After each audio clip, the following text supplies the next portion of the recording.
चलो ध्यान दो, central forces and tangential forces लिखा, टाइप टाइप डालो, type 8 chapter number 8 work power energy. चलो बात नहीं, टाइप लिख दिया सब लोग ने।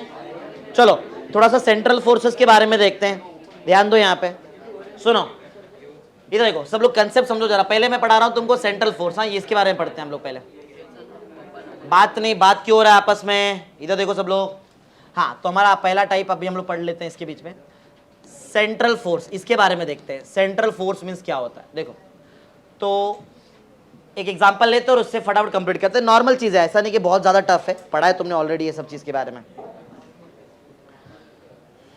देखो तो सेंट्रल फोर्स के बारे में थोड़ा सा बताता हूं। समझो एक पॉइंट है, इधर देखो सबका ध्यान यहाँ पे, समझो एक पॉइंट है ओ, ये पॉइंट ओ है, और यहाँ कोई एक दूसरा पॉइंट है, जैसे इधर एक पॉइंट है पी, मतलब ऐसा दो पॉइंट है ओ और पी, बराबर। और मतलब पहली बात, सेंट्रल फोर्स मतलब क्या, एक टाइप का फोर्स ही रहेगा यहाँ पे। वो सेंट्रल फोर्स क्यों बोलते हैं वो देखते हैं। देखो सेंट्रल फोर्स वो फोर्स, समझो यहाँ से एक कोई फोर्स लग रहा है, इधर ऐसा कुछ दिखाई दे रहा है, पी से फोर्स कहाँ लग रहा है, ओ के डायरेक्शन में। पी से एक फोर्स लग रहा है, ओ के, नाम ले लेते हैं अपन अपने हिसाब से, एफ ले लो, समझो एफ एक फोर्स है जो ओ के डायरेक्शन में लग रहा है, और इनके बीच का गैप ले लेते हैं। समझो इनके बीच का गैप है आर, गैप है मतलब डिस्टेंस, इनके बीच का डिस्टेंस है आर, सही है, समझ में आ रहा है। हाँ तो एक फोर्स है एफ जो दिख रहा है बराबर line joining point O and P, उस पे लग रहा है। लाइन ज्वाइनिंग समझ में आता है, ओ से लेके पी तक जो लाइन ज्वाइन होता है, इस पे लग रहा है ना फोर्स, बराबर। अच्छा सेंट्रल फोर्स का कुछ कंडीशन है, पहला कंडीशन सुनो क्या है। फर्स्ट कंडीशन ये है कि जो फोर्स है ये कहाँ एक्ट होना चाहिए, बताओ इसके बारे में क्या बोलते हैं, मतलब ये फोर्स एक्ट कहाँ होना चाहिए।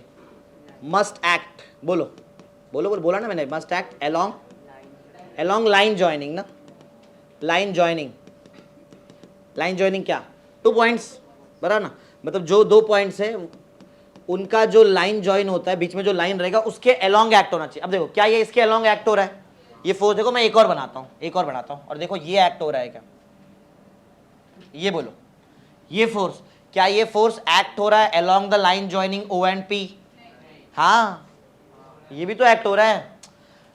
तो तुम लोग ये सोच रहे हैं सिर्फ ओ से लेके पी, ऐसा नहीं, मैं ऐसा बोल रहा हूं, ये लाइन ज्वाइनिंग ना इसके अलोंग ही तो है, अलोंग मतलब टुवर्ड्स भी हो सकता है, अवे भी हो सकता है, समझ रहे हैं। हाँ तो पहले हम लोग ये चेक कर रहे हैं सेंट्रल फोर्स किसको बोलेंगे। सेंट्रल फोर्स हम लोग उसको बोलेंगे जिसमें फोर्स कहाँ एक्ट होता है, along the line joining the two point, जिसमें से एक पॉइंट तुम्हारा फिक्स्ड पॉइंट रहेगा, सही है।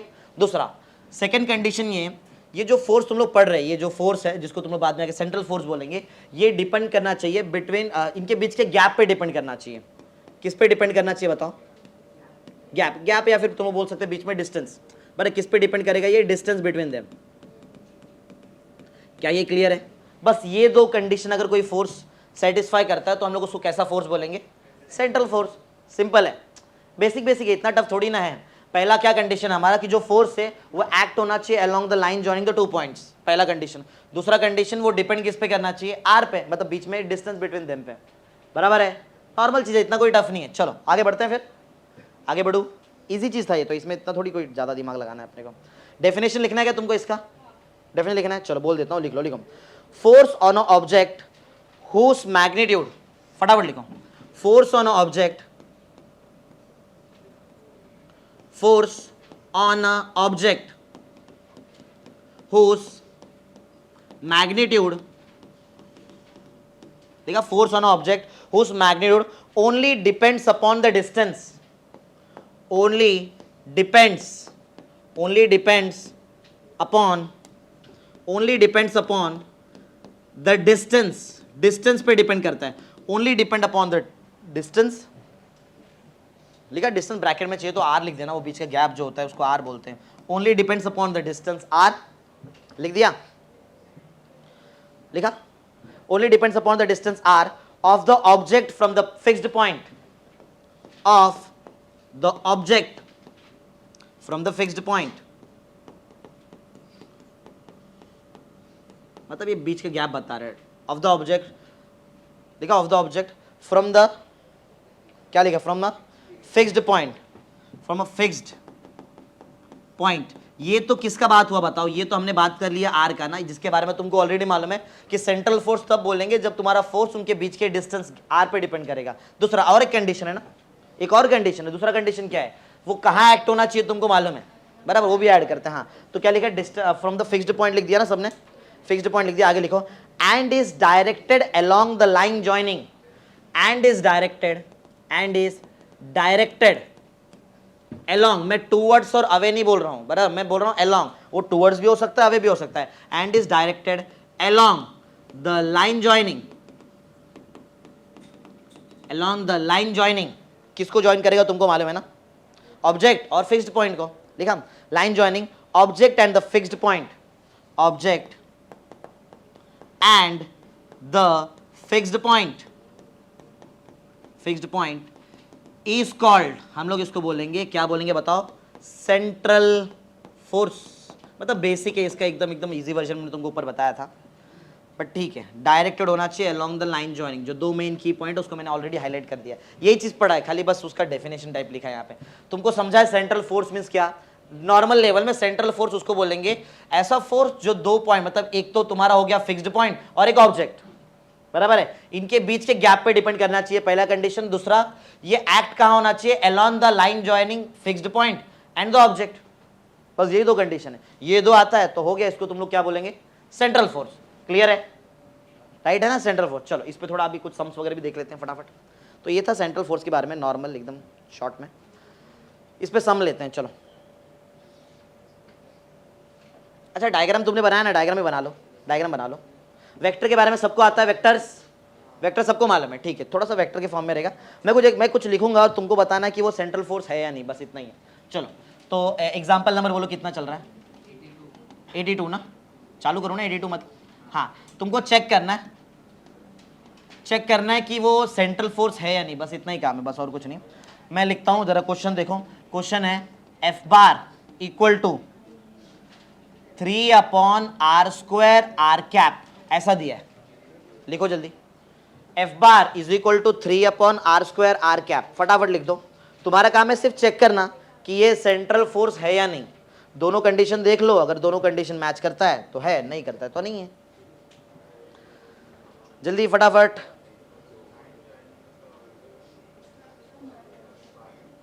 देख लो जल्दी, क्या नाम है, सेंट्रल फोर्स, बहुत इजी टाइप है, जल्दी करो। हो गया, चेक कर लिया, बोलो है या नहीं सेंट्रल फोर्स। दो कंडीशन, पहला कंडीशन क्या है, एक्ट होना चाहिए, बराबर है, ठीक है। चलो तो देखते हैं, लेकिन वेक्टर का नॉलेज होना चाहिए तो जाके तुमको, देखो एक कंडीशन तो डायरेक्ट दिख रहा है मेरे को, देखो फॉर्मूले में ही दिख रहा है, इसके सॉल्यूशन में क्लियर मेरे को यहाँ पे दिखाई दे रहा है कि जो एफ बार है, क्या एफ बार के आंसर में तुमको किधर आर दिखाई दे रहा है, मैं वेक्टर की बात नहीं कर रहा हूं, दिख रहा है आर, तो एक कंडीशन तो सेटिस्फाई हो गया कि वो बीच के गैप पे डिपेंड करता है। दूसरा, वो एक्ट करना चाहिए अलोंग, मतलब टूवर्ड्स या तो अवे, बराबर है। तो देखो ना वेक्टर दिया बाजू में आर कैप, आर कैप मतलब क्या होता है, इसको क्या बोलते हैं, हाँ ये यूनिट वेक्टर है ना, इसको यूनिट वेक्टर बोलते हैं। सबको यूनिट वेक्टर के बारे में मालूम है ना, जैसे अगर मैं तुमको यहाँ पूछूं आर कैप का आंसर क्या रहेगा, बोलो क्या आएगा, R cap unit vector can be defined as vector divided by its own magnitude ना, ऐसा लिखते हैं ना, मतलब आर कैप को अपन आर बार अपॉन आर भी लिख सकते हैं, ये पढ़ाया है यार पहले स्टार्टिंग स्टेट में भी किया ना अपन ये सब चीज, सही है ना, हाँ ये किया हुआ चीज है, ठीक है।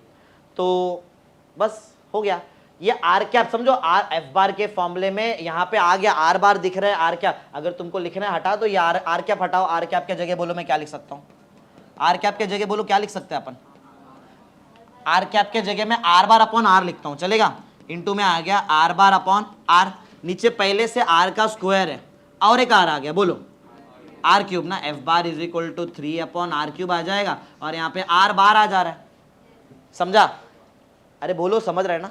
देखो अभी कैसे क्या लॉजिक है, सुनो, एफ तो एक डिपेंड करना चाहिए आर पे, मतलब एफ के आंसर में आर दिखना चाहिए, दिख रहा है एकदम क्लियर दिख रहा है। दूसरा, अगर समझो मैं आर बार बोलता हूँ, समझो आर बार अगर मैं यहाँ पे लिख दिया आर बार, तो मेरे को यहाँ पे डायरेक्शन बताना पड़ेगा, समझो ये वेक्टर चालू हो रहा है ओ से और यहाँ पे खत्म हो रहा है आर पे, ऐसा दिख, समझा, ओ दिख रहा है आर बार, ये आर बार है, तो क्या ये आर बार अलोंग लग रहा है क्या, अलोंग, अरे आर बार दिख गया मतलब कंफर्म है अलोंग ही है, समझ रहे? आर से ही आर बार बनेगा ना, समझ रहे? इतना टफ थोड़ी ना है ये चीज, इधर देख के बता, ये करने की भी जरूरत नहीं थी, ये देख के मालूम पड़ रहा है। आर दिख रहा है, आर बार नहीं तो आर कैप दिखना चाहिए। ऐसा जरूरी नहीं कि आर बार ही दिखे, आर कैप भी दिख गया तो कंफर्म उसके अलोंग ही एक्ट हो रहा है वो। सही है, हो गया। तो बोलो ये कैसा फोर्स है? ये सेंट्रल फोर्स है, लिख दो, it is a central force. ये सेंट्रल फोर्स है, ये नॉर्मल लेवल के न्यूमेरिकल ले रहा हूँ, धीरे धीरे लेवल बढ़ाऊंगा। चलो एग्जाम्पल 83, एग्जाम्पल नंबर 83, क्या चेक करने का? वही काम है, चेक करेंगे। क्या चेक करेंगे बोलो? सेंट्रल फोर्स है या नहीं। चलो फटाफट एक क्वेश्चन और लिखो, और अब देख के भी आंसर दे सकते हो, मतलब थोड़ा सा कर लेना वो आर कैप आर बार में, थोड़ा सा खेल लेना वहां पे, और कुछ नहीं। बन गया ना सबका ये? चलो तो आगे बढ़ते हैं। और दूसरा तुमको समझाना कैसे चेक करने का, आर बार दिखना चाहिए, नहीं तो आर कैप दिखना चाहिए, और क्या दिखना चाहिए? आर दिखना चाहिए, बस सेंट्रल फोर्स है वो। हाँ तो नेक्स्ट ले लो, नेक्स्ट क्वेश्चन ले लो। एग्जाम्पल 83 में है, चेक करना है तुमको, मैं क्वेश्चन लिख रहा हूं यहाँ पे। F bar is equal to -3r² और आर बार, क्या बोलते हो? क्या बोलते हो बोलो? कंफर्म है, देख के मालूम पड़ रहा है। एफ के आंसर में आर दिख गया, एफ के आंसर में आर बार नहीं तो आर कैप दिख गया, हो गया, it is a central force. बराबर है?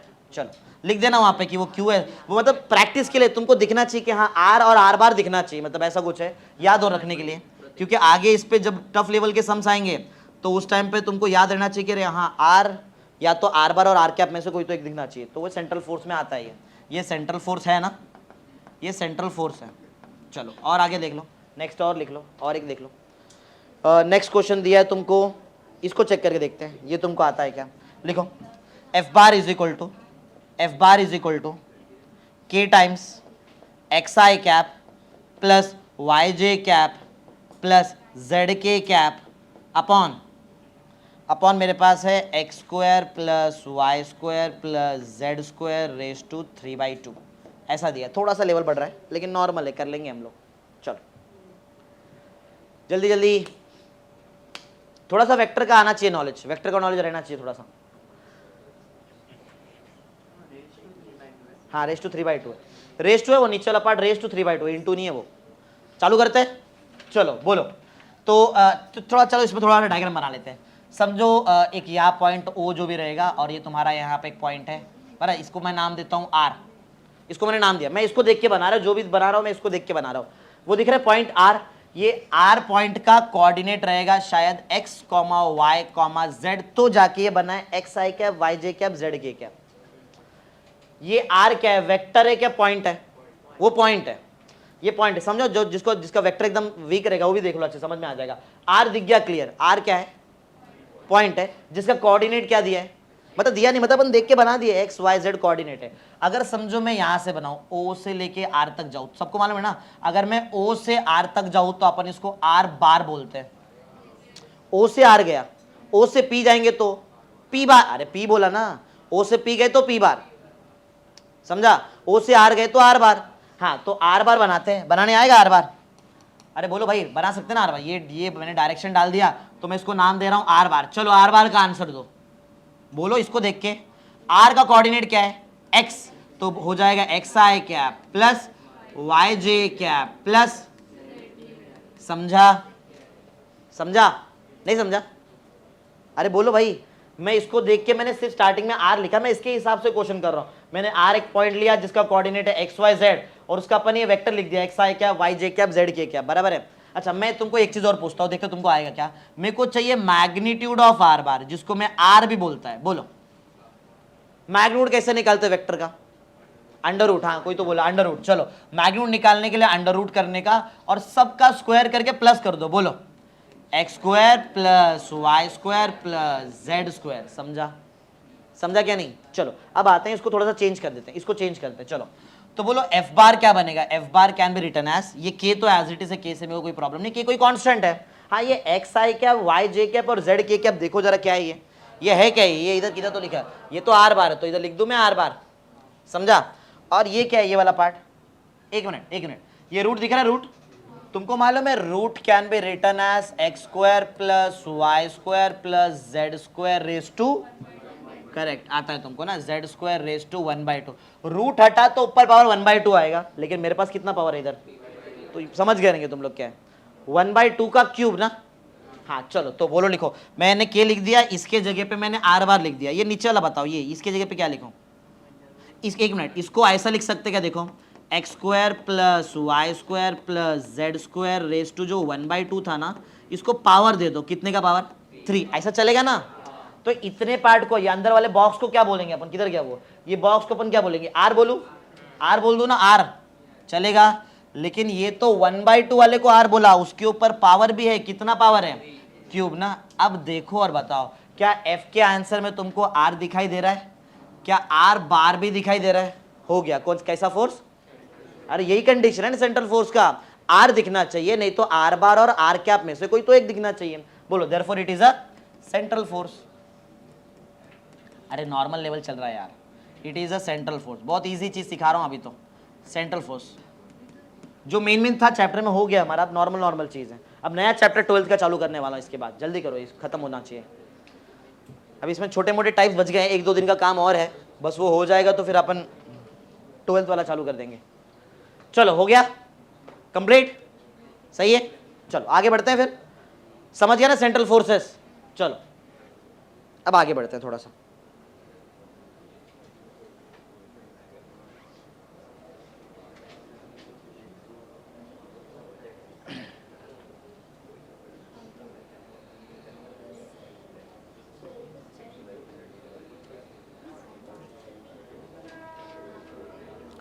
कुछ एग्जाम्पल देखता हूँ, देखते तुमको याद है क्या, उससे भी कुछ चेक कर लेते हैं। जल्दी करो। Example 85, example 85, Newton's gravitational law मालूम है? उसको देख लेते जरा। न्यूटन्स ग्रेविटेशनल लॉ, चलो आता है सबको? अरे बात नहीं भाई, इतना क्यों बात हो रहा है आजू बाजू। न्यूटन्स ग्रेविटेशनल लॉ समझो। एक बॉडी है, ध्यान इधर, एक बॉडी है मास m1, दूसरा बॉडी है मास m2। पढ़ा ना तुमने? ये पढ़ा। इनके बीच में गैप हम लोग कितना लेते हैं? आर का गैप लेते हैं, आर का गैप लेते हैं। बताओ न्यूटन्स ग्रेविटेशन लॉ बोलो, फॉर्मूला बोलो। F इक्वल टू क्या आता है? मैग्नीट्यूड फॉर्म में F इक्वल टू G आएगा, m1 आएगा, m2 आएगा अपॉन r का स्क्वायर आएगा। ठीक है, ये तो मैग्नीट्यूड फॉर्म हुआ ना, ये तो मैग्नीट्यूड फॉर्म हुआ है। तो इसका वेक्टर फॉर्म भी तुमको मालूम ही रहेगा। वेक्टर फॉर्म भी मालूम है ना, पढ़ा रहेगा ना। इसका वेक्टर फॉर्म भी तो मैंने पढ़ाया, स्टेट में है ना अपने को, वो F12 बार था, याद है? बोलो फिर, G m1 m2 upon r क्या 21, क्या 12 21 आता है, अपॉन R21। याद है ऐसा लिखते हैं, मैग्नीट्यूड ऑफ R21 बार का स्क्वायर ना। और यहाँ पे क्या आता है? R21 कैप, कैप आएगा। किया है स्टेट बोर्ड में, बराबर है। और अगर कैप के जगह तुम लोग बार लिखेंगे तो नीचे क्यूब आता है। सिखाने की जरूरत नहीं, सीखा हुआ चीज है। बोलो क्या है ये? सेंट्रल फोर्स है। चेक करो क्या वो सेंट्रल फोर्स है क्या? Check whether it is a central force. बोलो भाई, है? कैसे मालूम पड़ रहा है? क्लियर दिख रहा है ना? ये आर है ना, बराबर। ये तुमको मालूम है ना, इसको और एक तरीके से लिख सकते हैं। हाँ, R21 का मतलब बार नहीं डालेंगे, बिना उसके भी लिख सकते हैं ना। G m1 m2 upon R21 ना स्क्वायर, और इनटू में क्या आएगा? R21 cap. चलेगा ना? तो F12 बार के फॉर्मूले में R दिख गया मुझे, और इसका कैप भी दिखाई दे रहा है, क्लियर। तो ये भी बोलो कैसे फोर्स है? Central force. तो इसका आंसर था therefore it is a central force. मतलब थोड़ा सा एग्जांपल करा दे रहा हूँ, जिससे जब मैं सम चालू करूंगा प्रॉपर तुमको कंफ्यूजन नहीं है। सेंट्रल फोर्स, ये भी एक टाइप का सेंट्रल फोर्स है। चलो और आगे बढ़ते हैं। और कोई लॉ मालूम है क्या? बताओ और कोई लॉ। कूलम्स लॉ याद है? कूलम्स लॉ क्या भूल गए? अब इसके बाद अपन इलेक्ट्रोस्टैटिक्स ही चालू करना है। इसके बाद जो न्यू चैप्टर में चालू करूंगा 12th में, वो इलेक्ट्रोस्टैटिक्स रहेगा, तो वहां पे तो एकदम डिटेल में देखेंगे। चलो आ जाओ, कूलम्स लॉ ध्यान दो, इधर पीछे बात नहीं। कूलम्स लॉ सबको याद है? इसके जैसा ही होता है। एक चार्ज है Q1 r डिस्टेंस पे, याद है ना? बात थोड़ा कम कर, ध्यान दो इधर। r डिस्टेंस पे और एक चार्ज है Q2। बोलो क्या होता है Coulomb's law? F is equal to 1 upon G, कहां से आ गया? 1 upon 4 pi epsilon nought Q1 Q2 by r square. ये इसका मैग्नीट्यूड फॉर्म है। ऐसी सेम इसका वेक्टर फॉर्म है, जैसे बाजू में लिखा है ना अपन ने।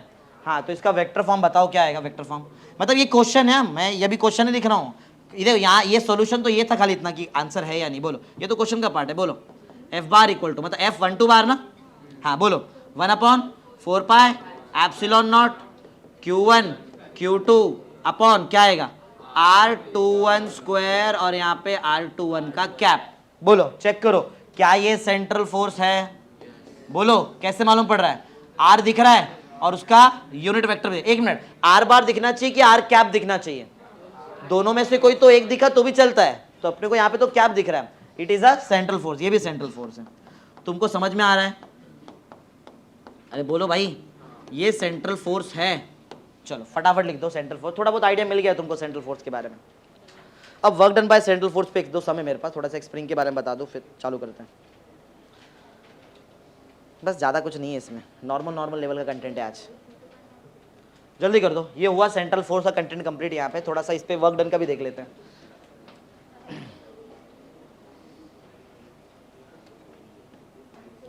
जल्दी करो,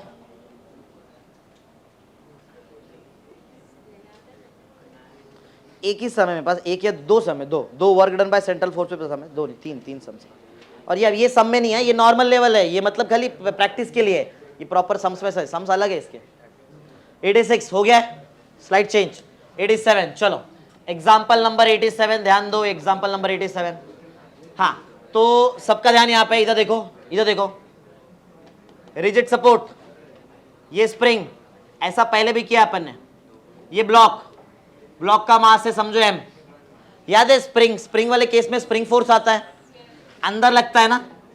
अगर मैं इसको यहां लेके डिस्प्लेस करने का ट्राई करूं, क्या होता है स्प्रिंग फोर्स, बोलो F इक्वल टू KX, भूल गए KX होता है ना, अरे ऐसे होता है ना स्प्रिंग फोर्स, ठीक है। अभी तो मैं बोलता हूं कि ये NLP है, अभी तो मैं बोल रहा हूं कि ये NLP वाला पोजीशन है, नॉर्मल लेंथ पोजीशन। याद है सबको NLP? समझो सुनो इधर ध्यान दो, मैंने क्या किया, मैंने इसको खींचा इधर और ऐसा मोशन करके यहां ला दिया, ऐसा पहले भी कर चुका हूं मैं, याद है कि ऐसा हुआ है। इसको इलोंगेट किया, अब ये ब्लॉक यहां आ गया, मास एम वाला ब्लॉक बराबर। क्या मैंने इसको NLP से खींचा, एक पर्टिकुलर डिस्टेंस पे खींचा है ना इसको, ऐसा ये स्प्रिंग को क्या किया, ये ब्लॉक को ऐसा खींचा तो स्प्रिंग स्ट्रेच हो गया ना, ऐसा इलोंगेट हो गया, और यहाँ पे ऐसा मोशन करके यहाँ तक लाया मैंने इसको। तो मेरे बोलने का मतलब है क्या इसमें इलोंगेशन आया है, क्या कंप्रेशन आया है? मेरे को बताओ क्या मैं इसको ऐसा लिख सकता हूँ क्या, और करके मैं अभी ऐसा लिख सकता हूँ क्या सोल्यूशन में? इधर देखो जरा, मतलब ये अपना रिजिड सपोर्ट और ये अपना स्प्रिंग था पहले का स्प्रिंग, ये वो ब्लॉक था पहले जिसका मास m है, फिर अपन ने क्या किया इसको NLP याद है, नॉर्मल लेंथ, मतलब उसको इलोंगेट भी नहीं किया, कंप्रेस भी नहीं किया, नॉर्मल लेंथ में जो उसको NLP बोलते हैं, नॉर्मल लेंथ पोजीशन। यही डायग्राम को क्या मैं ऐसे ये तरीके से ही बना सकता हूँ क्या, समझो ये इलोंगेट हो चुका है अभी, ये इमेजिन कर लो ऐसा, मतलब समझो इलोंगेट हुआ ऐसा और ये इधर तक है ऐसा, मतलब ये वाले डायग्राम को क्या मैं ऐसा बना सकता हूँ क्या जिसमें x का इलोंगेशन है? बोलो ऐसा पॉसिबल है क्या? जैसे ये याद है ये कैसे हुआ था, इसको खींचा इधर तो x का इलोंगेशन आया, फिर लेके ऐसा इधर आ गए, इलोंगेशन तो अभी भी कितना है, x ही है ना, तो क्या फर्क पड़ता है ऐसा बनाएंगे तो चलेगा। तो ये NLP से x इलोंगेशन पे। चलो अब ध्यान दो, और यहाँ पे हम लोग क्या करेंगे, अच्छा एक बात बताओ, क्या यहाँ पे स्प्रिंग फोर्स आएगा? अभी इधर रहेगा क्या स्प्रिंग फोर्स? ये NLP है, इधर थोड़ी तुमने x लिया है, x का वैल्यू 0 है तो यहाँ पे नहीं आएगा स्प्रिंग फोर्स, लेकिन तुमने अगर इसको खींचा ऐसा तो एक इलोंगेशन आ गया है, इलोंगेशन आने के वजह से एक ये डायरेक्शन में स्प्रिंग खींचेगा ना, रिटर्न अपने इसको रिस्टोर करेगा ना इसका पोजीशन, FS बोलते हैं ना, FSP बोलते हैं वैसे, FSP मतलब क्या, स्प्रिंग फोर्स। सबको याद है ना FSP? बोलो फॉर्मूला बोलो, K इंटू एक्स, जितना तुमने इलोंगेशन किया उसको स्प्रिंग के किससे, ये क्या बोलते हैं, K मीन्स क्या, स्प्रिंग कांस्टेंट, स्प्रिंग को स्प्रिंग कांस्टेंट से मल्टीप्लाई किया तो आ जाएगा, सही है ऐसा। तो ये चीज़ अपन ने ऑलरेडी पहले भी देखा है, इस पे अपना एक सम है मेरे पास, जरा मेरे को इसका XI और XF बताओ फटाफट, XI और XF। XI याद है, XI क्या होता है, इनिशियल ना, इनिशियली स्टार्टिंग में कितना तुमने डिस्प्लेस किया, बोलो पहले तो ब्लॉक पहले से NLP पे है ना, तो ये केस में तुम्हारा XI का वैल्यू बोलो कितना हो जाएगा, 0, लेकिन तुमने बाद में इसको खींचा, कितना खींचा, x खींचा, तो XF का वैल्यू बोलो कितना आ जाएगा, XF का वैल्यू x। तुमको याद है ना इसके वजह से वर्क डन भी होता है, वर्क डन बताओ, चलो वर्क डन बाय ये टाइप का स्प्रिंग फोर्स, निकालो आंसर, बोलो क्या आएगा, हाफ K, क्या लिखते ब्रैकेट में पहले किसका स्क्वायर, XI है ना, XI कौन है 0, तो XI का स्क्वायर तो 0, XI स्क्वायर माइनस XF कितना है x, तो ये x का स्क्वायर, मतलब ऐसा वर्क डन भी निकाल दिया। इससे क्या कंक्लूजन आता है बताता हूँ, माइनस में हाफ K x स्क्वायर, अब मैं यहाँ पे एक पॉइंट ऐसे पे आ गया हूँ, सुनो। अभी तक तुमने सेंट्रल फोर्स निकाला ना, इसके पहले ये सब सेंट्रल फोर्स निकाला, और अभी मैंने ये जो किया यहाँ पे क्या हुआ है, इधर अपन ने वो सेंट्रल फोर्स की वजह से वर्क डन भी करा दिया। अब मतलब एक ऐसा पॉइंट आ गया अभी आज के इसमें कि जितने भी सेंट्रल फोर्स तो पढ़ लिया अपन ने, अब वो सेंट्रल फोर्स से वर्क डन भी करने आना चाहिए तुमको। अरे फोर्स से वर्क डन होता है ना, तो ये सेंट्रल फोर्स इधर देखो ना, अलोंग द इधर ही एक्ट हो रहा है, और ये इस पे डिपेंड करेगा ना। क्या एफएसपी सेंट्रल फोर्स है कि नहीं, बताओ पहले। एफएसपी ये सेंट्रल फोर्स है क्या? हाँ। ये किस पे डिपेंड कर रहा है? जितना ज्यादा खींचेंगे उतना ज्यादा स्प्रिंग खींचेगा ना यहाँ पे। मतलब क्या ये डिस्टेंस पे डिपेंड किया बराबर, समझ में आ रहा है ना ऐसा? तो ये तो सेंट्रल फोर्स है। और चेक करो दूसरा चीज, क्या ये along the line joining act होता है? हाँ बराबर, उसके अलोंग ही एक्ट हो रहा है ना, सही है, ये भी स्प्रिंग फोर्स है। बोलने का मतलब है अभी जितने भी सेंट्रल फोर्सेस आएंगे वो तो अपन ने पढ़ लिए, अब अपन सेंट्रल फोर्स से वर्क डन भी करके देखेंगे। ये को करके देख लिया वर्क डन यहाँ पे, तो ऐसे कुछ और एग्जांपल है जिससे अपन वर्क डन करके देखते हैं। अब आएगा एग्जांपल, अभी ऐसा हमारे पास है, हम लोग अभी सेंट्रल फोर्स से वर्क डन करने वाले हैं। चलो फटाफट जल्दी, एग्जांपल 88, छोटे छोटे सम से, ज्यादा कुछ इतने बड़े बड़े नहीं, आज नॉर्मल लेवल के सम से, बड़ा बड़ा करा दिया मैंने पूरा तुमको। अब एक सम दे रहा हूं, ये एक्चुअल सम था, एक्चुअल बराबर। यहाँ पे ये सम आने के लिए इसके पहले वाला आना चाहिए था, इसलिए इतना पहले जो अपन ने किया वो सब किया। चलो ये सम एक्चुअल सम है, ये तुमको आना चाहिए। तो बनाओ एक डायग्राम, एक पॉइंट है O, और यहां से इधर एक, यहाँ एक और एक पॉइंट बनाया मैंने, और ऐसा कुछ डायग्राम है। इधर एक और पॉइंट है P, इधर से इधर तक 2 मीटर का गैप है, और यहाँ से लेके यहाँ तक 10 मीटर का गैप है। 2 मीटर और 10 मीटर का गैप है, सॉरी 10 नहीं, ये 5 मीटर है, ये 5 मीटर है। दूसरा जो गैप है वो 5 मीटर का है, पहला गैप 2 मीटर का है। और बोला है कि इधर ये साइड, ये डायरेक्शन में 10 न्यूटन का फोर्स एक्ट हो रहा है। इधर भी यही डायरेक्शन में 10 न्यूटन का फोर्स एक्ट हो रहा है। तुम्हारा काम है work done bye 10 Newton force निकाल के दिखाना है, ऐसा कुछ है। चलो करते हैं, ये सम है। अब ये सम आएगा क्योंकि अपने को पहले का सब आता है, पहले का हर एक पॉइंट अगर तुमने नोट किया है तो आ जाएगा, कोई प्रॉब्लम ही नहीं है इसमें, आराम से आ जाएगा। पहले ये इधर था, ये इनिशियल है, एक इनिशियल और एक फाइनल पोजीशन है।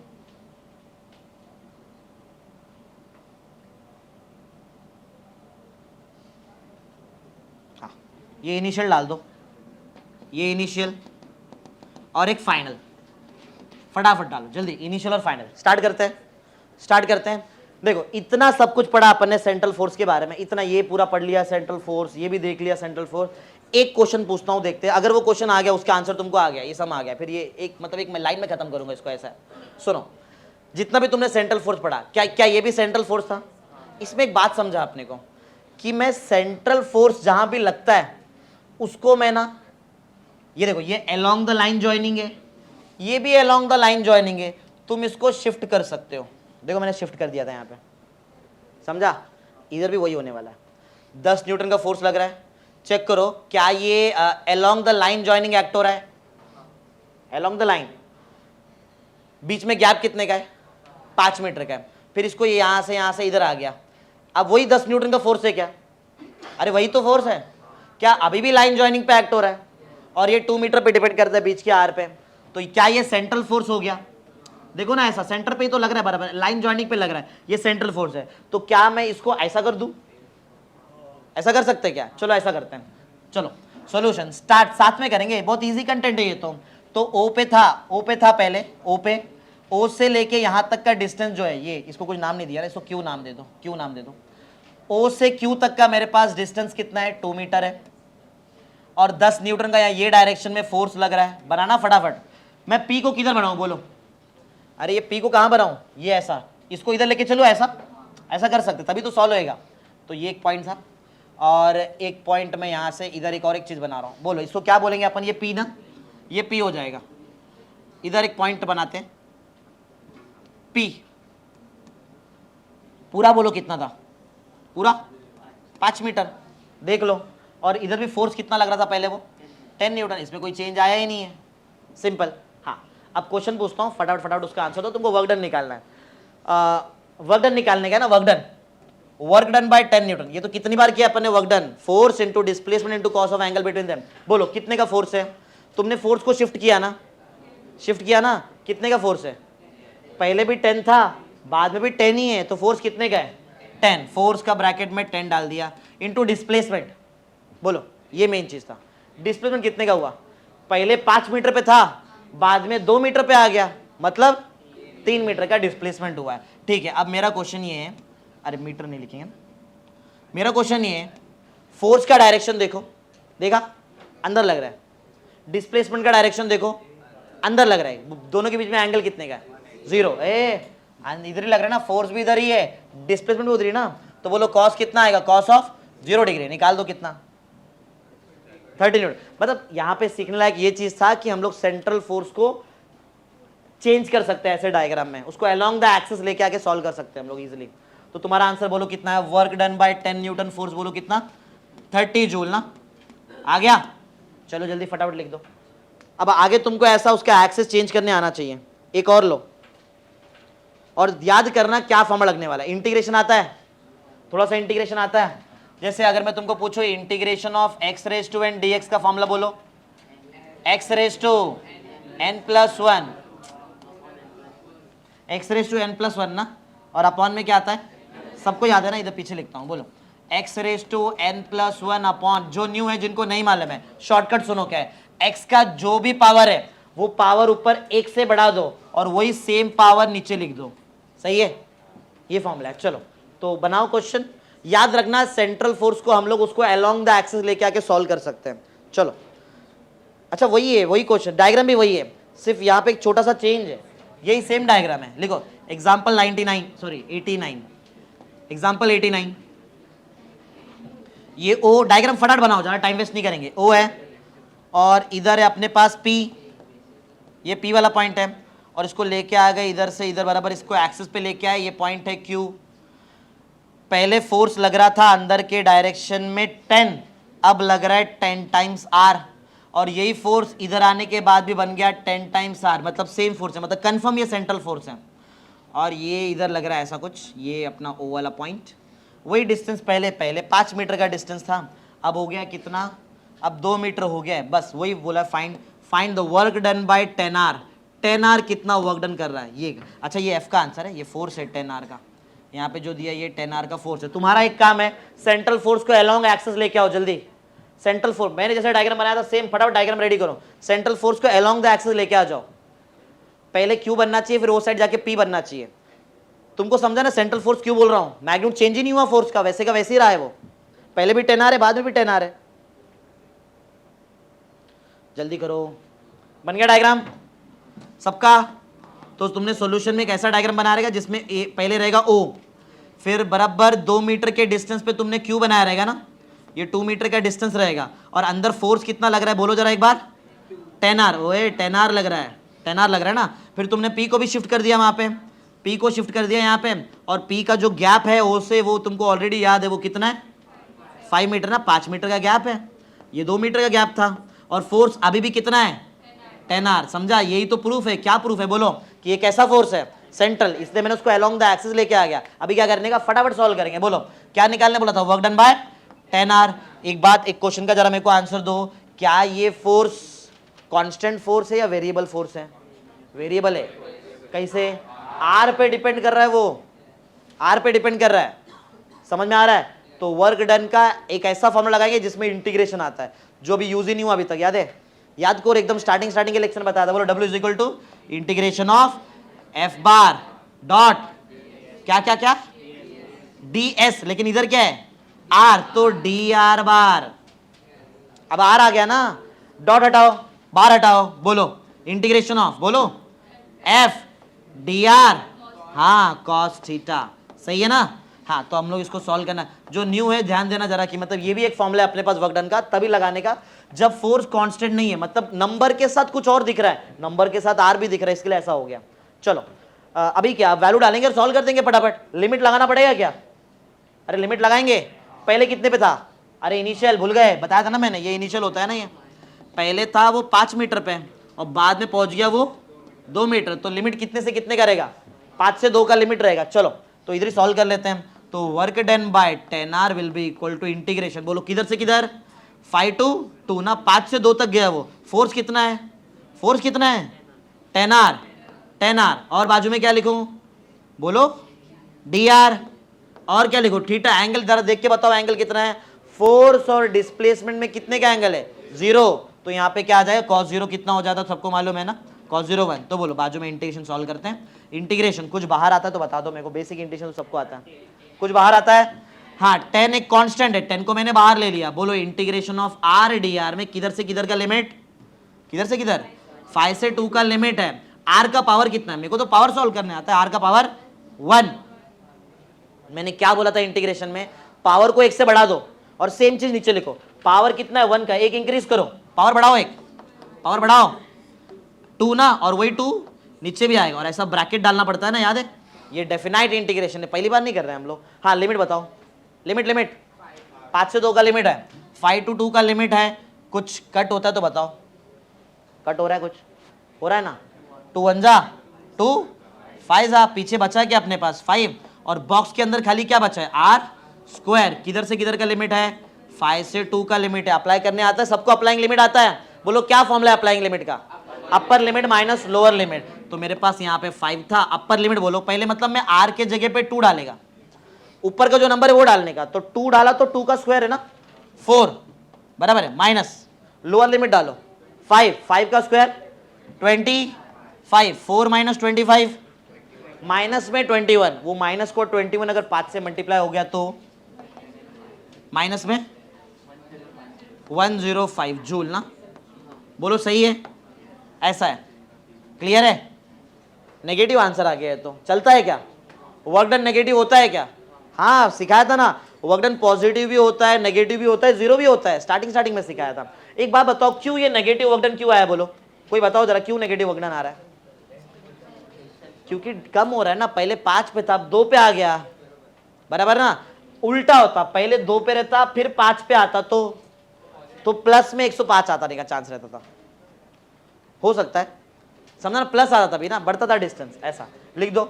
ये सेंट्रल फोर्स है, यहाँ पे हमारे सेंट्रल फोर्स खत्म हो गए, नॉर्मल आ गया। क्या सीखा बोलो? नहीं एक और सब मेरे पास है। 1 मिनट, अभी तक क्या सीखा तुमने सेंट्रल फोर्स के बारे में? सेंट्रल फोर्स बीच के गैप पे डिपेंड करना चाहिए, अलोंग द एक्सिस लगना चाहिए, और उसको अपन अलोंग द एक्सिस शिफ्ट भी कर सकते हैं, जिससे हमारा इजी हो जाता है ना। अगर समझो नहीं करते तो ये बीच का एंगल निकालना पड़ता फिर तो cos थीटा डालने के लिए। लेकिन शिफ्ट कर दिया तो 2 ही ऑप्शन, या तो 0 या तो 180, और दोनों अपने को याद है। तो ये बात है। चलो एक सम और है मेरे पास, तो 90 पे खत्म हो जाएगा हमारा सेंट्रल फोर्स। सेंट्रल फोर्स, हाँ पूरा एक्सरसाइज ये नहीं खत्म हुआ है। टॉपिक का नाम है सेंट्रल के साथ टेंजेंशियल। मैं सेंट्रल खत्म कर रहा हूं, अभी टेंजेंशियल बाकी है।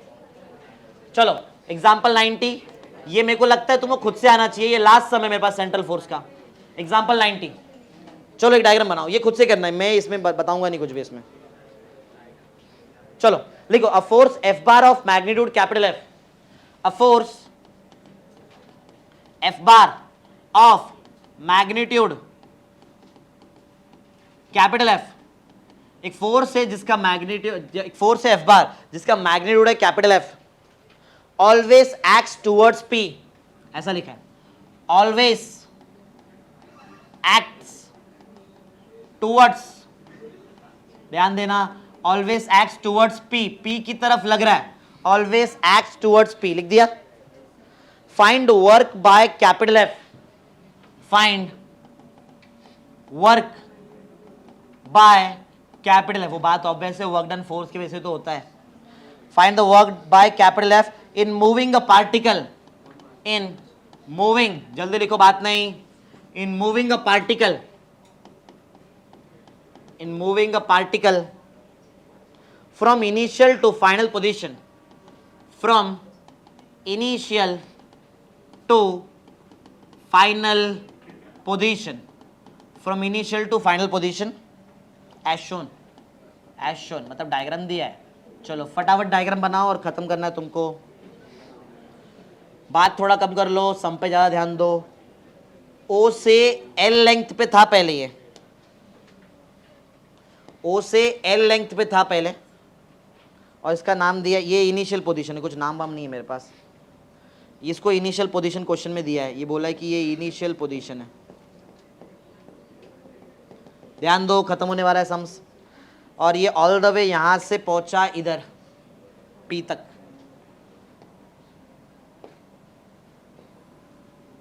इधर तक पहुंचा, O से पहुंचा P तक, और ये P ये फाइनल पोजीशन है, ये फाइनल पोजीशन। डायग्राम बनाओ जल्दी। ये लेंथ भी L है, समझ में आ गया, क्वार्टर सर्कल है ये। बस एक फोर्स है जो बराबर हमेशा P पे पॉइंट कर रहा है, ये पॉइंट का नाम है P, इस पॉइंट को नाम दिया है P। एक फोर्स है जो लग रहा है P पे लग रहा है, मतलब ऐसा लगता रहेगा, ये P के डायरेक्शन में लग रहा है कंटिन्यूस, ऐसा दिया है। अरे फोर्स F, जल्दी लिखो, ये फोर्स है जो P के डायरेक्शन में लग रहा है, जल्दी करो।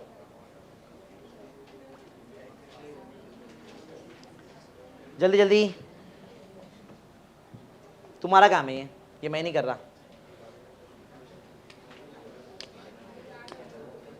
थोड़ा सा अलग है, लास्ट है, थोड़ा सा अलग है, थोड़ा सा दिमाग देना पड़ेगा।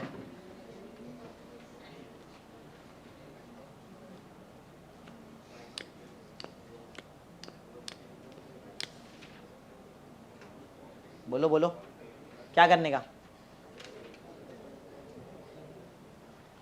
बोलो जल्दी बोलो, पढ़ो, क्वेश्चन पढ़ लो, बताओ क्या हो रहा है यहाँ पे। और तुमको बोला वर्क डन निकालने, किधर गया, लिखा था कहीं तो। अब फोर्स F बार, ये दिख रहा है, ये F बार है, ये F बार फोर्स ले लो, इसका मैग्नीट्यूड रहेगा कैपिटल F इसका मैग्नीट्यूड है।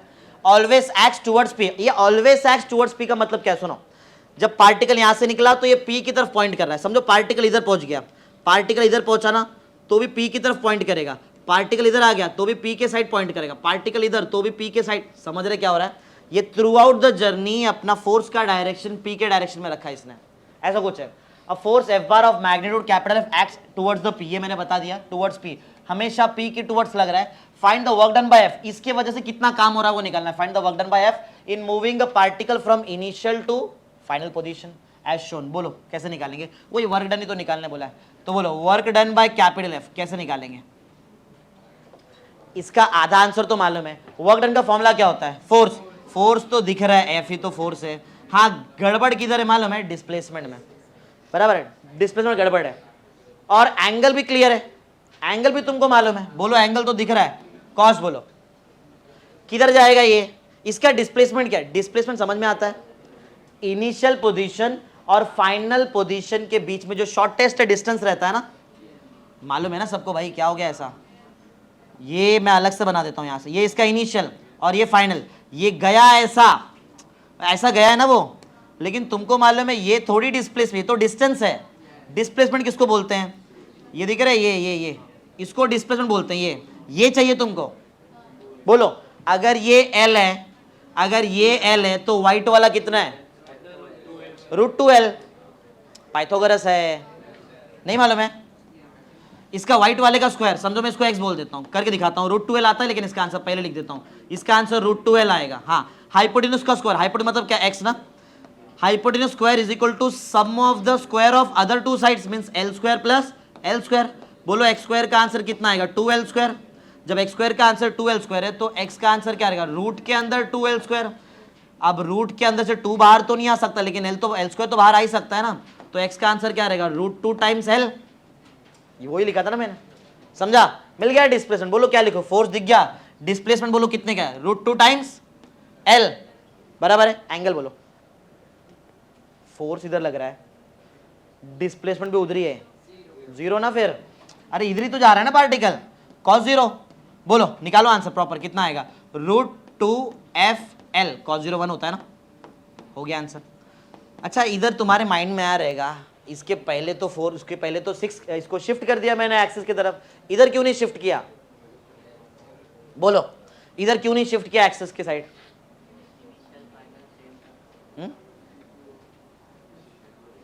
बोलो बोलो, इसको क्यों नहीं शिफ्ट किया, क्या शिफ्ट करते मालूम है, क्या शिफ्ट करते हैं, वो फोर्स और उसका जो एक्सिस रहता है, एक्सिस के अलोंग लेके आते हैं, बराबर ना।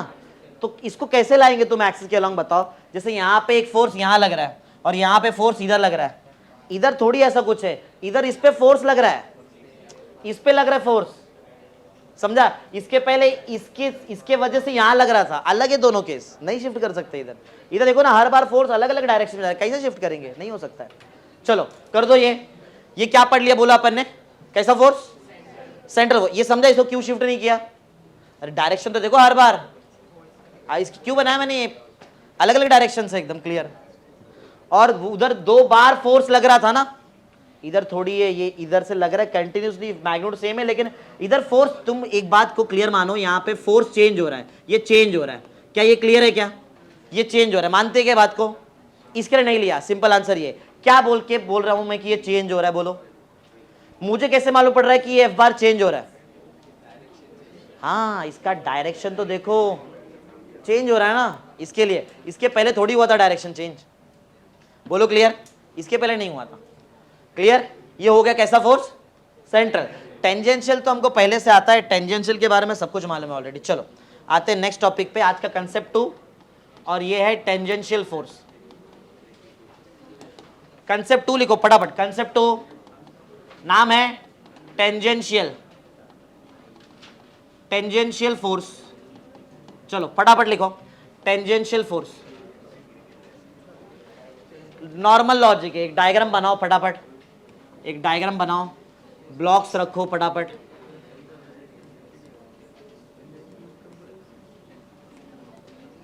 ये लेंथ को एक्स एस ले लो, एस लेंथ बनाओ, डायरेक्ट ऐसे ब्लॉक्स वगैरह बनाओ फटाफट जल्दी। टेंजेंशियल फोर्स के बारे में हर बार टेंजेंशियल फोर्स हमको मालूम है, डिस्प्लेसमेंट के अलॉन्ग लगता है हर बार, जल्दी कर दो। इस पे कितने सम्स है मेरे पास, 1 2 3 4 सम्स, नॉर्मल लेवल के सम्स। इस पे ज़्यादा थियरी नहीं, खत्म कर देंगे जल्दी जल्दी। हाँ हाँ चलो स्टार्ट करते हैं, चलो चलो जल्दी जल्दी डायग्राम बनाओ, ब्लॉक्स बनाओ। ऐसे 4 अलग अलग ब्लॉक्स नहीं है, वो एक ही ब्लॉक है जो बार बार मूव कर रहा है, ऐसा है, आगे मूव करते जा रहा है। स्टार्ट, देखो इधर, ये इसका लेंथ एस ले लो, ये जो लेंथ है, ये लेंथ कितना है, ध्यान दो, बात नहीं, बीच में बात हो रहा है। इधर देखो, ये जो पाथ दिख रहा है, जो रास्ता है, ये रास्ता का लेंथ कितना है, एस। और हर बार जो है ब्लॉक पे इस डायरेक्शन में फोर्स एफ लग रहा है, इधर लगेगा फोर्स एफ, ये इधर लगेगा फोर्स एफ, ये इधर लगेगा फोर्स एफ, सही है। मेरे को एक बात बताओ, ये फोर्स सिंपल इसके बारे में, जो तुम लोग फोर्स एफ बोल रहे हैं, एफ बार बोलो, तुम्हारी मर्जी, जो भी डायरेक्शन है यहाँ पे, ऐसा ये चेंज हो रहा है क्या नहीं हो रहा है, पहले ये बात बताओ, फिर मैं आगे बढ़ूंगा। ये चेंज हो रहा है क्या नहीं हो रहा है, एफ बार देखो अच्छे से, एफ बार मतलब वेक्टर है क्या मैग्नीट्यूड है, वेक्टर के पास कौन सा 2 चीज होता है, मैग्नीट्यूड और मैग्नीट्यूड। वो सेम रख भी सकता है, लेकिन डायरेक्शन कैसा सेम रखेगा, इधर लग रहा है, फिर इधर लग रहा है, फिर यहाँ लग रहा है, फिर ऊपर, सेम है क्या डायरेक्शन, अलग अलग डायरेक्शन है, तो सेम है क्या डिफरेंट फोर्स है, बोलो, मतलब चेंज हो रहा है ना फोर्स, फोर्स चेंज हो रहा है, क्लियर है, बोलो फोर्स में चेंज आ रहा है। और अभी तो मैंने बताया, जब भी फोर्स में चेंज आता है कौन सा फॉर्मूला यूज होता है, फॉर्मूला कौन सा यूज होता है, डब्ल्यू एस कॉस थीटा, क्या इंटीग्रेशन वाला, इंटीग्रेशन वाला। चलो इंटीग्रेशन में आ जाओ, W is equal to integration of, अच्छा एक चीज और बताता हूं, सुनो, ये फोर्स ऐसा लग रहा है, इसका डिस्प्लेसमेंट यहां रहेगा, फोर्स इधर लग रहा है, ये डिस्प्लेसमेंट डीएस यहाँ पे, फोर्स यहां लग रहा है, डिस्प्लेसमेंट डीएस, फोर्स यहां लग रहा है, इधर जा रहा है, समझा। तो क्या ऐसा नहीं लग रहा है हर बार फोर्स जो है वो अपने डिस्प्लेसमेंट के साथ 0 डिग्री के एंगल पे, क्या 90 डिग्री के एंगल पे, अरे एफ भी इधर, डीएस भी इधर, ये डीएस है, समझ रहे क्या, वो बार डायरेक्शन तो समझ लो, बार भी रहेगा ऐसा। तो चलो खत्म करो इसको, बोलो डब्ल्यू इज इक्वल टू, बोलो integration of F bar dot DS, क्या डीआर, इधर डीएस है, डीएस बार याद है ना, पहले किया है, बोलो आगे आगे बढ़ो, डॉट हटाओ वेक्टर हटाओ, डॉट हटाओ वेक्टर आता तो कॉस थीटा आता है, बोलो F DS cos theta. Theta तुमको मालूम है, डायग्राम देख के तुमको दिख रहा है कि थीटा तो 0 डिग्री है, तो जब थीटा 0 डिग्री तो इंटीग्रेशन ऑफ बोलो क्या आएगा, एफ इंटू डीएस, समझा। तो एफ इंटू डीएस करेक्ट, इसमें से जो है एफ, ये मैग्नीट्यूड की वेक्टर है, वो तो कांस्टेंट था, क्या चेंज हो रहा था इधर, डायरेक्शन। तो पीछे ले लूं मैं इसको, पीछे ले लूं, तो बोलो W is equal to F पीछे आ जाएगा, इंटीग्रेशन सिर्फ किसका बचेगा, डीएस। डीएस तो छोटा लेंथ है ना, अगर मैं ये छोटे लेंथ को बड़ा कर दूं तो इतना आ जाएगा, डीएस का इंटीग्रेशन किया तो बोलो क्या आएगा, एस आएगा तो इंटीग्रेशन ऑफ ds का आंसर बोलोगे, ये हो गया एफ एस। समझा? ये बेसिक, मतलब अगर समझो टेंजेंशियल फोर्स रहेगा तो ऐसे सॉल्व करना है। क्लियर है? टेंजेंशियल फोर्स क्या सीखा, क्या एक ही चीज सीखने लायक है यहाँ पे। टेंजेंशियल वो सीखने का बात ही नहीं था, वो पहले से तुमको वैसे ही मालूम पड़ता। टेंजेंशियल फोर्स जिधर लगता है वही डायरेक्शन में डिस्प्लेसमेंट होता है, इसके लिए थीटा 0 रहता है, बस यही सीखने के लिए। अरे क्या सीखा तुमने, एफ बार जो डायरेक्शन में लग रहा है ds बार भी वही डायरेक्शन में लग रहा है, तो थीटा कितना आता है, ये सीखने का है। अब इसको अप्लाई करो 4 सम में और खत्म करो। कितना सम हुआ है बताओ हमारा? 90 हुआ क्या? 91 हुआ? 90 हुआ। एग्जाम्पल 91 लो। अब वो तुम समझो कि ये कौन से टाइप का सम है, वो सेंट्रल फोर्स का है क्या टेंजेंशियल है? मेरे पास तो दोनों मिक्स है इसमें। एग्जाम्पल 91 लो। बोला find the work done bye F1 बार, मैं डायरेक्ट लिखता हूं, WF1 बार लिखो। Find work done bye F1 बार, जल्दी फटाफट लिखो। वर्क डन बाय F1 बार, और यहां पे क्लियर बोला है F1 बार के बारे में एक चीज बोला है।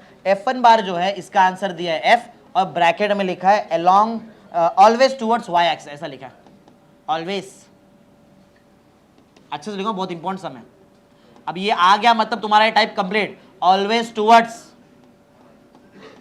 y एक्सिस, हमेशा y एक्सिस की तरफ लग रहा है, ऐसा दिया है। और एक डायग्राम है मेरे पास, ये O, ये A, और इधर पॉइंट है B, और ये गया इधर से इधर, और यहां मैंने किधर F1 बार बताया है, ये है F1 बार। डिस्टेंस R, फटाफट स्टार्ट करो और मुझे इसका आंसर बताओ। देखो डायग्राम, तुम देखो कि वो सेंट्रल फोर्स है क्या टेंजेंशियल फोर्स है, तुम्हारी मर्जी। अच्छा इनिशियल और फाइनल किधर से किधर गया वो दिख रहा है, ए से बी गया है वो, ए से बी। ए पे चाहिए तो तुम लोग इनिशियल डाल देना, ए पे इनिशियल डालो, बी पे फाइनल डालो। ये इनिशियल है, इधर मैं लिख देता हूँ। ऐसे ही सेम मेरे पास और मतलब और 3 समय, इनिशियल है, ये फाइनल है। चलो वर्क डन बाय F1 बार निकालने बोला।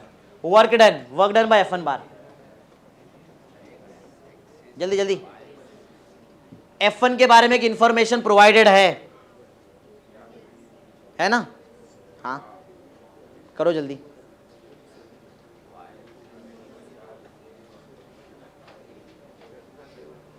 जल्दी जल्दी। Work done bye F1,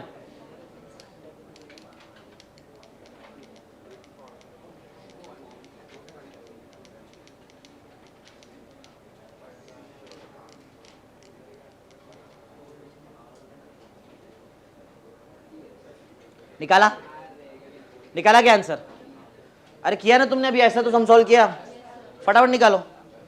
work done bye F1 के वजह से कितना वर्क डन होता है वो निकालो जल्दी। फोर्स लिखो, डिस्प्लेसमेंट लिखो उसका, और ये कहां से लगना स्टार्ट हुआ है मालूम ना? यहां से, इधर से लगना स्टार्ट हुआ है और यहां तक गए बी तक। फटाफट F1 फोर्स देख के लो, डिस्प्लेसमेंट देखो, cos of angle between them देखो, फोर्स डिस्प्लेसमेंट फटाफट।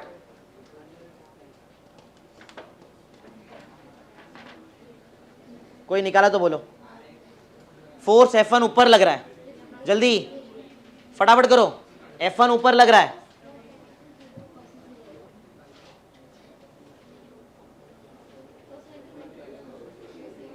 बोलो बोलो भाई, इतना क्यों सोच रहे हो? इतना एक लाइन का आंसर है यार। कहां लग रहा है फोर्स, बोलो। फोर्स क्या है? वर्क डन निकालो, वर्क डन इधर बाजू में करते हैं। वर्क डन बाय F1, बोलो फोर्स कौन है? फोर्स तो दिखता ही है, F1 ही है, ठीक है। ये फोर्स कहां से लगना स्टार्ट हुआ मालूम है ना? इधर से लगना स्टार्ट हुआ, इधर से ऐसा लगना स्टार्ट हुआ, ऐसा ऐसा करते करते करते करते इधर तक पहुंचा है ना, बराबर है। ये फोर्स हुआ। चलो डिस्प्लेसमेंट बताओ।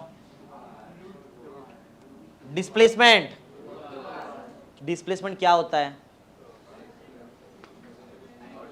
शॉर्टेस्ट डिस्टेंस ना between initial and final position लेंगे तुम लोग, तो कौन सा डिस्टेंस लेंगे बताओ जरा। यहाँ पे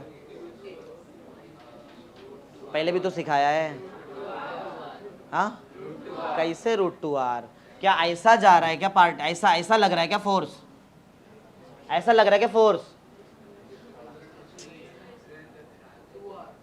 ये क्यों लिया था मैं ऐसा?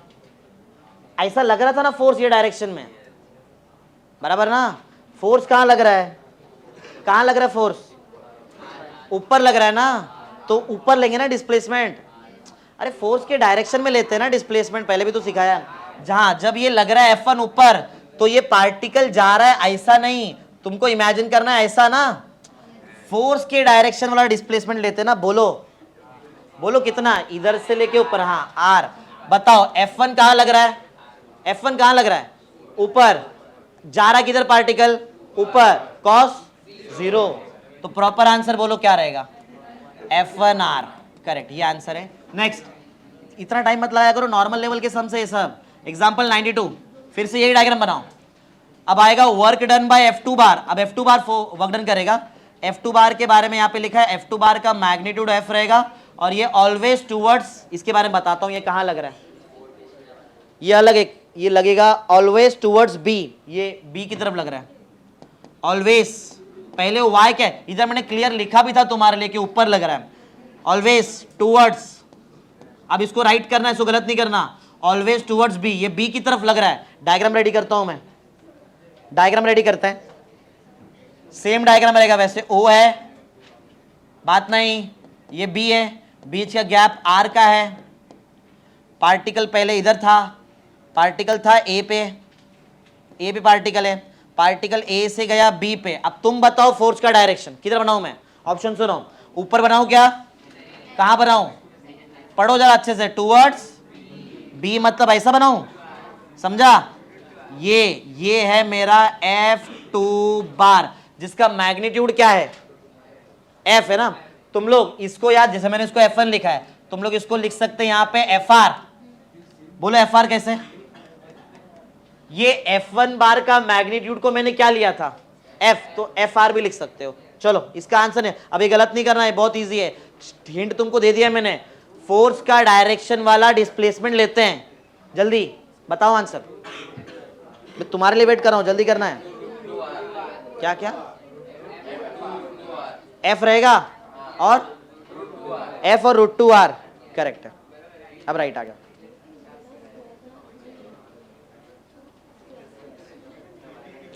चलो जल्दी, एक क्वेश्चन का आंसर दो। क्या ये टेंजेंशियल फोर्स है? हाँ या ना में आंसर। क्या ये टेंजेंशियल फोर्स है? ऐसा होता है क्या कभी टेंजेंट सर्कल के अंदर आता है क्या? अगर ऐसा कुछ रहा तो ये कौन सा फोर्स है? तो इसमें, अगर इसमें तुमको लेंथ लेना रहेगा तो कौन सा लेंगे? ये ऊपर का लेंगे, जैसा आर लिया वो लेंगे, ये लिया था √2R, ये लेंगे, कि ये कर्व लेंगे? ऐसा कर्व लेना पड़ेगा, दिख रहा है, उसके अलोंग लेना पड़ेगा ऐसा। हाँ चलो, तो ये हो गया। बोलो आंसर रिपीट कर दो जरा, मैं भी लिख दूं। बोलो वर्क डन बाय F2 तुमने लिखा रहेगा, बोलो क्या लिखा रहेगा? F2 लिखा। उसके बाद तुमने निकाला ना अलग से इसको, तुमको मालूम है जब दो है R और उनके बीच में 90 का एंगल है, तो ये कितना रहता है? बायाट होना चाहिए तुमको, ये रहेगा √2 टाइम्स R ना। तो यहाँ पे डिस्प्लेसमेंट आएगा √2R का, और कॉस का एंगल कितना? इधर ही फोर्स भी लग रहा है, इधर डिस्प्लेसमेंट भी लिया है, तो cos 0। इसके लिए तो उसके डायरेक्शन का लेते हैं हम लोग। तो √2 टाइम्स FR, F2R, जिसको तुम लोग क्या लिख सकते हैं? √2 टाइम्स FR। मैं F2 को F कैसे लिख दे रहा है? F2 को F कैसे लिख दिया? देखो जरा उधर, F2 का मैग्नीट्यूड F है, इसके लिए ऐसा लिखा, बराबर। चलो तीसरा, सेकेंड लास्ट सम, एग्जाम्पल 93। ये भी आना चाहिए, आना चाहिए, ये भी आएगा ना। फोर्स के डायरेक्शन वाला ही लेंथ लेना तुम लोग। चलो 93 लिखो, find work done by F3 bar. Find work done by F3 bar. F3 बार कितना वर्क डन करता है ये निकालना है। 1 मिनट, लेकिन इसके लिए तुमको कुछ तो आना चाहिए। इसके लिए या तो तुमको 11th स्टैंडर्ड का पहला चैप्टर आना चाहिए, पढ़ा ना अपन एंगल एंड मेजरमेंट, उधर तुमने पढ़ा है इसके बारे में। इधर देखो जरा, इधर बताता हूँ थोड़ा सा। ये सब चालू होने से पहले ये सब बेसिक आना चाहिए तुमको। तुमने इसके बारे में पढ़ा है, ये दिख रहा है, ये इसके बारे में, length of arc S equal to R times theta, and theta must be in radian. पहला चैप्टर मैथ्स का, length of arc, angle and measurement, मालूम है ना चीज। और ये R क्या है? R यहाँ का रेडियस है। ये दिमाग लगा के मेरे को आंसर देना, ठीक है। चलो तो लिखो find work done by F3 bar, और आगे लिखो F3 bar is equal to F। मतलब ऐसा लिखता हूँ ना मैं कि F3 बार है क्या? ये F3 बार F है, और ये लग कहाँ रहा है वो बता देता हूँ। ये F3 बार लग रहा है always along the tangent to the path AB। Always along tangent, always along tangent to the path, ध्यान दो इधर, always along the tangent to the path AB, AB वाला जो रास्ता है उसको हमेशा tangent है ये था O, रेडियस है कैपिटल R, A से निकला और पहुंचा B पे, B पे जैसे पहुंचा यहाँ पे, और जो फोर्स F3 बार है वो ऐसा लग रहा है, ये है F3 बार। चलो फटाफट मेरे को वर्क डन बाय F3 बार निकाल के दिखाओ, वर्क डन बाय F3 निकालना है सिंपल, बार में बोलो निकालो, टाइम 2 मिनट दे दे रहा हूँ, 1-2 मिनट ले लो और राइट आंसर दो। ये राइट आया तो तुम्हारा कंडीशन याद है ना मैंने क्या बोला है, फोर्स के रास्ते वाला डिस्प्लेसमेंट लेना है तुमको, फोर्स के रास्ते में जो लेंथ आता है वो। अब इस बार क्या आएगा बोलो, इस बार क्या लेंगे तुम लोग, ए से ना, ये वाला लेंथ लेना पड़ेगा, ये इसको बोलते हैं लेंथ ऑफ आर्क एस, उसका फॉर्मूला दिख रहा है वहां पे, क्या क्या F3 π/2, अच्छा π/2, हाँ वो एक ही बात है, हाँ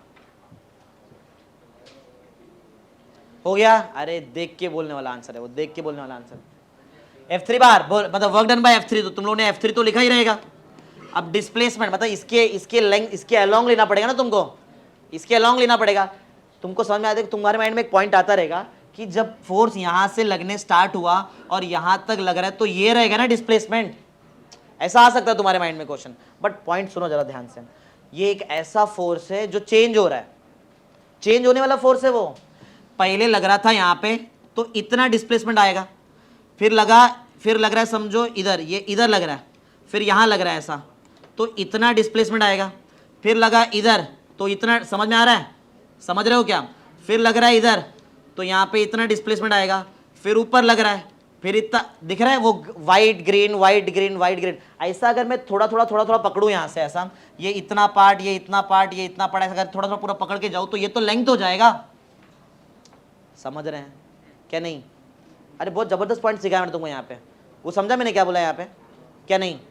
फोर्स जब यहाँ से लगने स्टार्ट हुआ और यहाँ तक लग रहा है फोर्स, तो ये डिस्प्लेसमेंट होना चाहिए। लेकिन पॉइंट क्या है, वो कैसा फोर्स है जरा देखो उसके बारे में। वो चेंजिंग फोर्स है, वो हमेशा अपना डायरेक्शन चेंज कर रहा है, तो मेरे को उसका छोटा छोटा लेंथ लेना पड़ेगा। जब मैं इसका छोटा छोटा लेंथ ऐसा लेते लेते लेते जाएगा, फिर तो ये तो पूरा आर्क का लेंथ हो गया ना।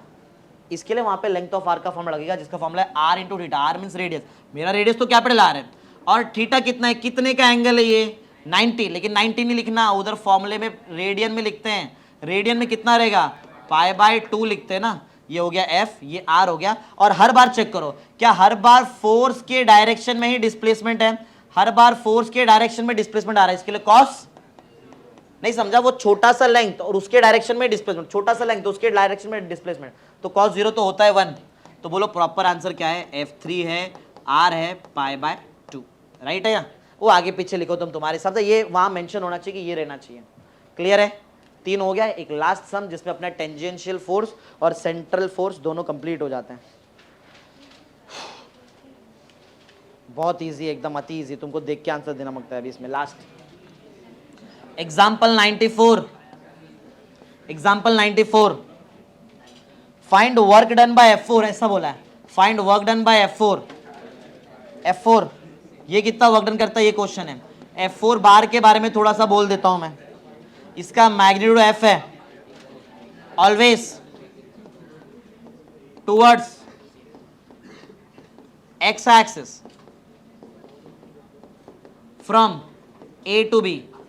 चलो डायग्राम रेडी कर दिया मैंने, ये O हो गया, ये A हुआ, ये इधर B हो गया, बीच का गैप है R का। डायग्राम जल्दी जल्दी रेडी करो, बीच में गैप है R, और ये फोर्स जो है F4 हुआ, ऐसा लग रहा है। स्टार्ट। F4R, ठीक है करो। हाँ मतलब F4R मतलब FR एक ही बात करो। बाकी लोग जरा देखो क्या यही है क्या अलग आएगा कुछ? ये लोग बोल रहे हैं F4R आ रहा है, यही रहेगा, सोच लो अच्छे से। ये F4 है, ये थोड़ी देर बाद इधर लगेगा, फिर इधर लगेगा, फिर इधर लगेगा, ऐसा लगेगा क्या? ऐसा लगेगा। अरे ऊपर पढ़ो जरा अच्छे से, क्या लिखा है मैंने ऊपर, मैंने क्लियर लिखा है, किधर लगेगा? तो अगर ये पार्टिकल यहां भी पहुंच गया ना तो ये इधर ही लगेगा, ऐसा इधर पहुंच गया तो भी है, अरे एक्स एक्स ऐसा होता है ना, फिर इधर लगेगा। समझ में आ रहे हो? तो हर बार चेक करो जो फोर्स है, फोर्स इधर जा रहा है ना ऐसा, तो डिस्प्लेसमेंट ऐसा लेंगे, तो यहां से लेके तुमको यहां से लेके इधर तक का लेना पड़ेगा। ये गैप कितने का गैप है? आर। तो यहां पे वर्क डन बाय जब तुम लोग F4 निकालेंगे तो फोर्स तो F4 है और बीच में डिस्प्लेसमेंट हुआ आर का। क्या F4 और आर का डायरेक्शन सेम है क्या अपोजिट है? सेम है, तो वापस क्या आ जाएगा? कॉस 0। तो मेरा यहाँ पे आंसर आ गया F4R या तो और FR, क्योंकि F4 का मैग्नीट्यूड तो F है। इजी था ना टाइप? ये थोड़ी ना कोई टफ टाइप है, इतना टफ टाइप किया अपन, ये नॉर्मल टाइप है एकदम। क्लियर है? तो सेंट्रल फोर्स हमारा क्लियर हो गया, टेंजेंशियल फोर्स भी क्लियर, सेंट्रल टेंजेंशियल छोड़ के बाकी भी फोर्स, अलोंग वाई एक्स वाला फोर्स भी क्लियर कर दिया मैंने, और अलोंग एक्स भी हो गया, और उसके साथ टेंजेंशियल वाला भी हो गया। क्या सीखा आज? समझा? कोई भी फोर्स रहने दो, डिस्प्लेसमेंट ट्राई करो उसके डायरेक्शन में लेने का, समझा? तो राइट आएगा। जैसे ये F1 ऊपर लग रहा है तो ऊपर का डिस्प्लेसमेंट लो, ये F4 राइट में लग रहा है तो राइट मतलब एक्स एक्स का डिस्प्लेसमेंट लो, टेंजेंट में लग रहा है तो छोटा छोटा लेंथ ले लो पूरा आर्क का। समझा? क्लियर है? चलो अब इजी सी टाइप ही बचा है, हो गया, बड़े बड़े टाइप खत्म कर दिया मैंने, बड़ा चैप्टर ऑलमोस्ट 11th हो भी गया। कर लो जल्दी फटाफट जिसका बाकी रहेगा। हो गया, इतना ही था आपके पास।